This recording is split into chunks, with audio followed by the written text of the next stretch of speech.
2018-ലും 2019-ലും 2024-ലും കേരളത്തിൽ ഗുരുതരമായ പ്രളയമുണ്ടായി. ഞങ്ങൾക്ക് UAE കേരളത്തിന്റെ മറ്റൊരു വീടാണ് UAE 700 കോടി രൂപ കേരളത്തിന്റെ പുനരുദ്ധാരണത്തിന് വേണ്ടി തരാമെന്ന് പറഞ്ഞപ്പോൾ അതിന്ന് ഒരൊറ്റ ചില്ലിക്കാശ് പോലും വാങ്ങാൻ കേരളത്തെ അനുവദിക്കാത്ത നരേന്ദ്രമോദി ഇപ്പോൾ ഉത്തരേന്ത്യൻ സംസ്ഥാനങ്ങളിൽ എന്തുണ്ടായാലും അവിടെ അനുവദിക്കുന്നുണ്ട്. അതുപോലെ തന്നെ ഈ 24-ൽ ഈ വയനാട്ടിൽ ദുരന്തമുണ്ടായി.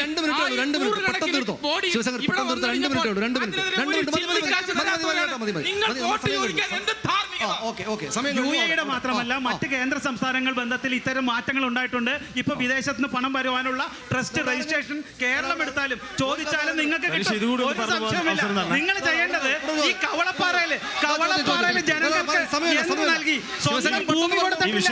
ഈ സംസ്ഥാന സർക്കാർ ആദിവാസികൾക്ക് ഭൂമി കൊടുത്തിട്ടില്ല. അതാണ് പ്രശ്നം. നിങ്ങളുടെ കയ്യിലുള്ള കൊടുത്തിട്ടില്ല.